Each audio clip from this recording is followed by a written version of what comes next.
We're now joined by Carl Kennedy of the Rods. How are you today, Carl?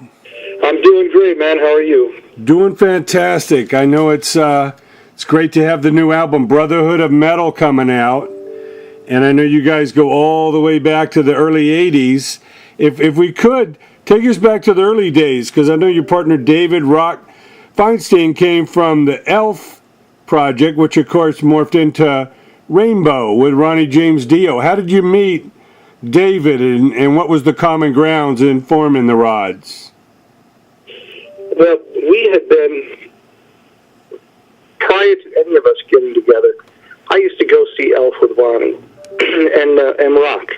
So I was a big fan anyway, and so then I wound up in a band in Cortland, the same town as Elf. That band had, my band that I was in, we rehearsed the same house that Elf rehearsed in. There was a garage that was finished. We rehearsed there. They were in the house. So I knew the guys. We all hung out. So, you know, that's kind of how initially we got to know each other. Then as time went on, David was playing with Joey DeMeo, and I was playing with another band. And then one day they came to me. I was in a music store, and my friend who was the lighting director for us, for the band, was also worked for them. He worked for Man of War for years, but he comes into the store and he tells me that Mr. Feinstein and Mr. DeMaio would like to speak with you. And so I went out and got in the car, and they gave me the pitch about performing with them. And so we did some things together with David and Joey and myself, and it really didn't go very far. We recorded a couple of demos. It was pretty amazing, but it just didn't work out. Joey started Man of War, and David and I started the Rods. And then Joey recruited me for Man of War, and then that's kind of how it went. Then both bands got signed at the same time, and I had to make a choice to stay with Man of War or continue with the Rods. Wow, I know that that early '80s was a very, active metal time. Obviously, Iron Maiden was just coming out, and all the great bands from the '70s, the Van Halens and AC/DCs. Everybody was raging. Judas Priest. What are your best memories of that era? Well, when we first started, we were playing. When David and I formed the Rods, we were building gear, rehearsing, and writing material, and we were recording within the first 3 months or so of the band forming. But our influences, we had in order to play clubs, in which people would run out of the clubs when we first started. I mean, literally, they were used to hearing like soft rock, like the Eagles and that, or disco, and we would come in and we would fire up these crazy loud amplifiers and this huge drum set and go nuts. And people would, by the end of the first set, the club would be empty.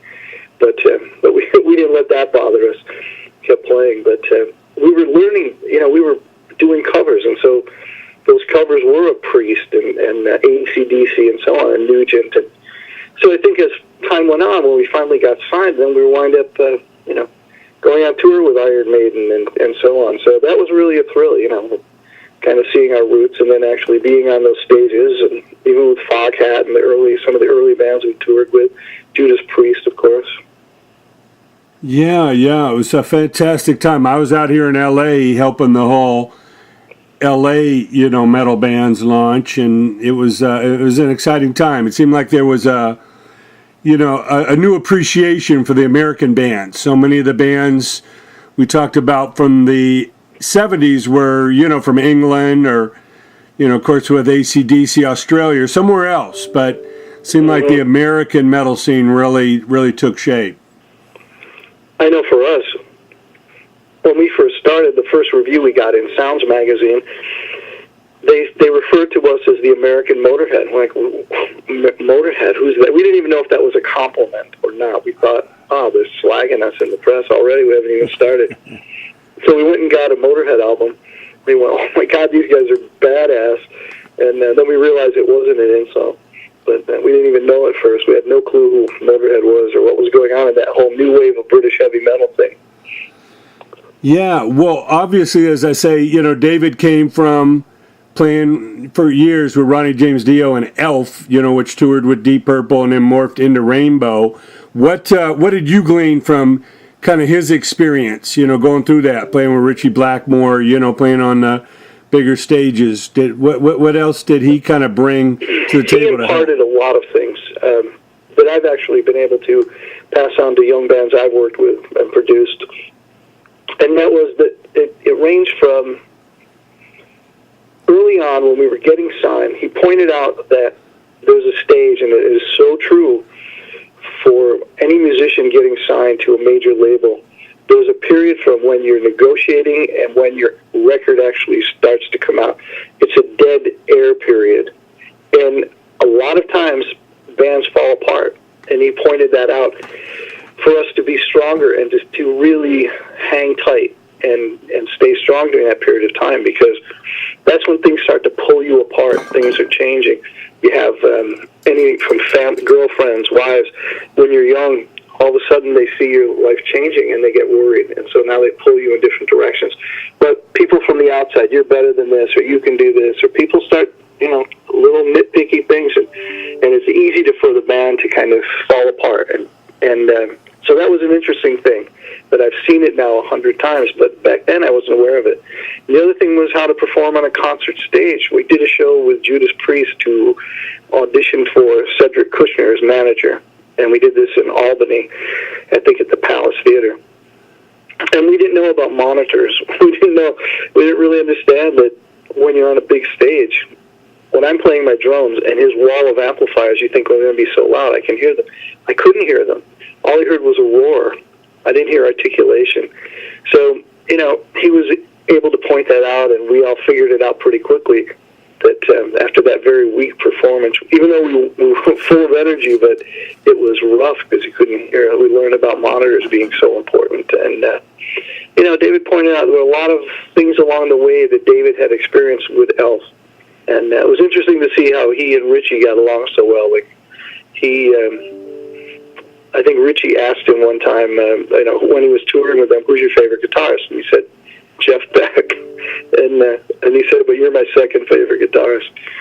So there were a lot of stories about it, but David had a lot of experience, and it was really helpful for us as a band, starting out for someone to have that experience and pass it on to us.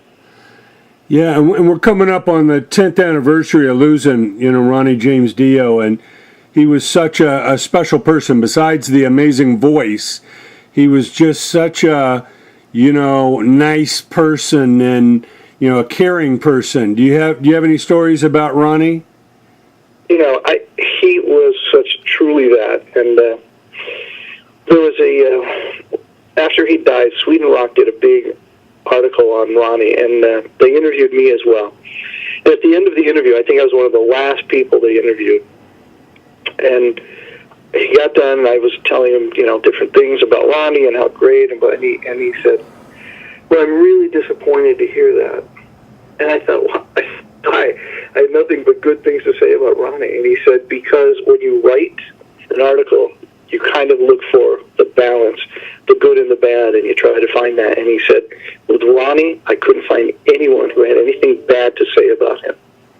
And exactly what you were saying. He was the nicest guy.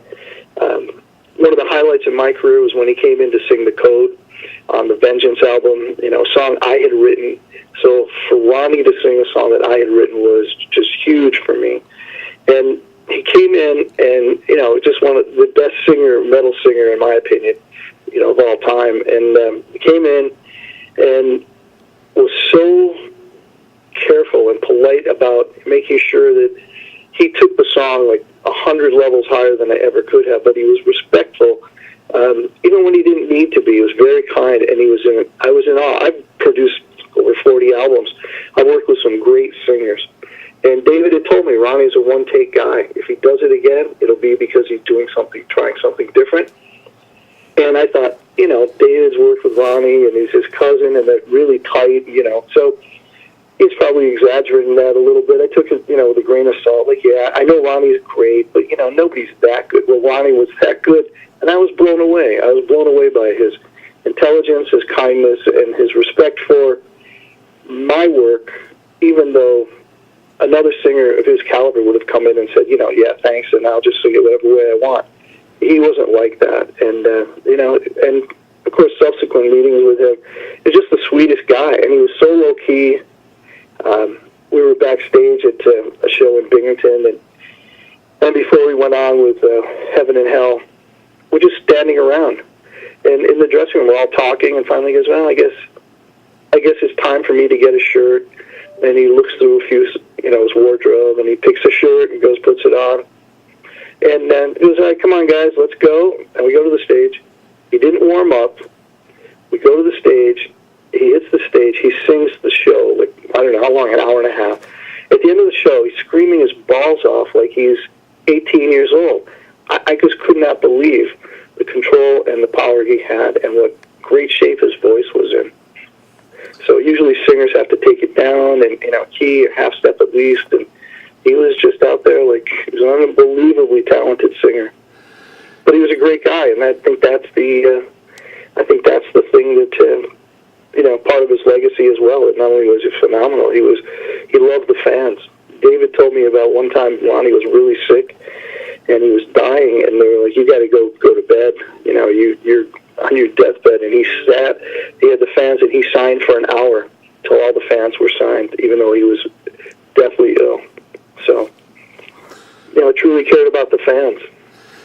Yeah, I have a great story. I got to interview him at his last appearance at the Glen Helen Pavilion, which is, of course, the home of the US Festival and everything here in San Bernardino. And again, it was such a mellow, sweet backstage interview in his trailer.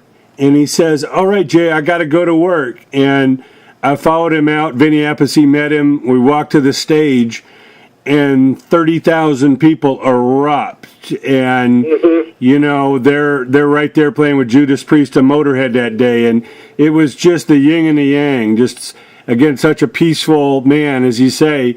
And then he goes out and just rocks the heavens. It was amazing. Exactly. You experienced what I was saying. It's kind of crazy to see that quiet and no tension and just so relaxed and so on top of his game, and then just walks out on stage and kills it. So. Well, now with Ozzy, we used to have to stay they would do a lockdown. All the bands had to stay in their dressing rooms, and Ozzy would pace the floor before the show. Oh, wow. Mm-hmm. Well, I know with the original Rod, you guys did 6 albums. Of course, going back to the Great Wild Dogs album and everything. And then in 2011, you do the comeback with Vengeance. Tell us about really how all that came about. Obviously there was a span of over 20 years in there. What was the impetus for you and Rock and everyone to get back together? We had, the band we never officially broke up. We just started winding down. We had no manager. Gigs were tougher. And, I started producing bands, and David bought a restaurant, and, Gary was on tour with Savoy Brown. So it was never, it was kind of, since there were no Rod's gigs, we were doing other things. So finally it just stopped, and we just were no longer performing. So as that time went by, we raised our families, we all have kids, and we have had a good friend, Al Falso, who owned a music store. And from day one, Al allowed us to rehearse up above. And we were starving when we started, and Al let us rehearse there. He'd buy us coffee, and he'd buy us lunch sometimes, but he always let us rehearse there for free. Take gear on credit, you don't have money, don't worry about it, pay me. When I did the tour for Iron Maiden, Beast on the Road with the Rods, I took $1,000 worth of drums, drum heads, sticks, cymbals from Al, and all in credit. I probably wouldn't have been able to go, or would have been struggling to go without the gear. And he said, "Take whatever you need, and just pay me back when you get back." I mean, he was such a great. We called him the Rod Father because he was just part of the band. So, excuse me. When Al passed, they asked us to perform. So we reunited to perform at a benefit for Al Falso and a memorial for Al. And so that's kind of how this came about again. Al was in some way part of the Rods yet again, because that's when we started deciding maybe we should play a couple gigs for fun. And out of playing a couple gigs for fun, came, finally working on the album for the Niji album. But, when we first got together, I wasn't sure. I wanted to make sure we weren't a reasonable facsimile of what we once were. I've nothing against bands. I admire any band that's out there playing. But a lot of times older bands reunite, and the fire's gone. It's just not it's not quite what they once were, and I didn't want that. I thought, we've walked away from this for so long. Why did we come back just to embarrass ourselves?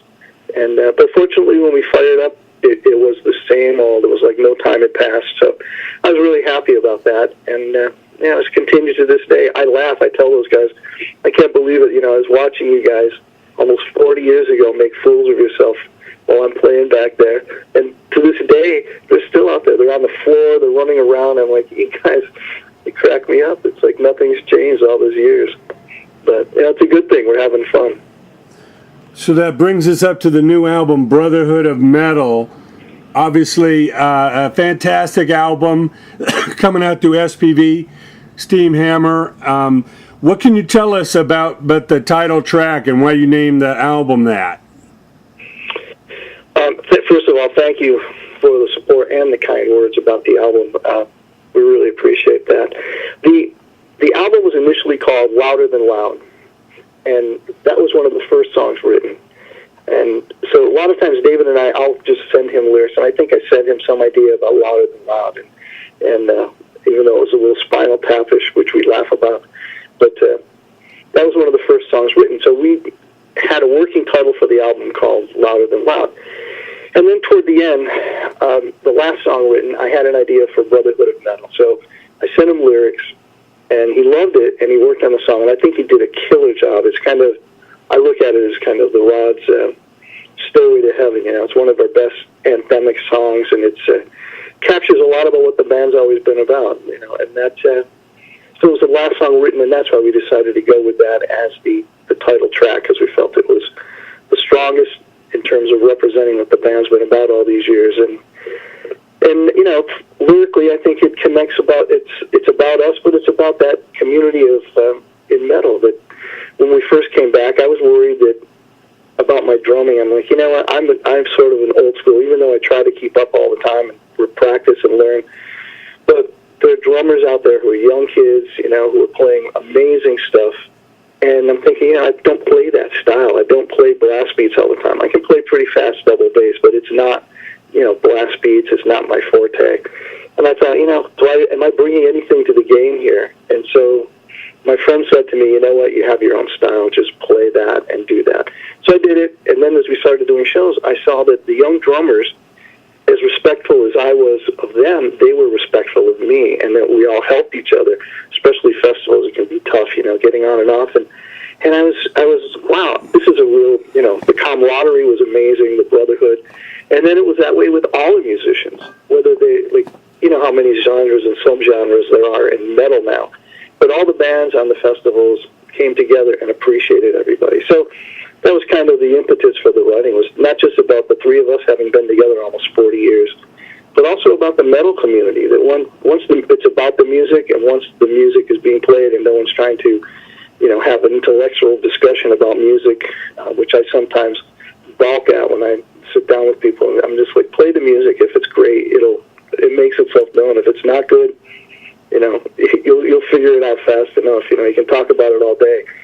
But just that camaraderie within the metal community. So, I was happy with how it turned out, and I thought David did a great job musically on that one. And how about the song Party All Night? Party All Night, this is, and I tell this story sometimes because when we were touring, we had 5 in our road crew. And Gary and David both started as drummers. And there was one point where all the road crew, all 5 guys in the road crew, were drummers. And I used to make a joke about how I better not get sick or watch where I'm walking. I don't get pushed down some stairs because I got 5 guys who can take my place. So David, on Party All Night, was a drummer initially. He started with Ronnie, I think, playing drums. And so he came up with this idea, and he was singing it to me, and everything on that song, as far as drums go, I played exactly what he told me to play. Everything that he asked for, I played note, beat for beat. it's all his idea. And, you know, it was a song he wanted to write, just kind of out of nowhere, unusual, you know, different from the Rods. So it was fun to have an offbeat kind of song. Yeah, and the song 1982, what's that signify? Well, that was one of the last songs that I wrote because I was really busy, and David had written some songs early on. Sorry, I'm stretching. I'd written some songs early on, and so finally normally I try to write a third of the songs if I can, if I have, you know, quality material. But that was one of the last songs, and again, about Alfonso and different things. I was trying to have my guitar, and I was writing some stuff, and it wasn't happening. And I just started thinking about, you know, our career and the span and the number of people that we had met along the way and how the journey was. And so the next day when I came in to pick up my guitar, I started playing a riff, and I was still thinking about that, and it just hit me that, hey, I should write a retrospective. So that's really how it came about, and mentioning the people who were there in the beginning, you know, kind of chronicle that whole journey we've had. It's a long journey, and you know, initially from the beginning when we first started, like I said, we cleared clubs. We played for virtually no money. People hated us. I had gained some respect in the music community in Ithaca, and one night after the Rods gig, there was one of the guys who was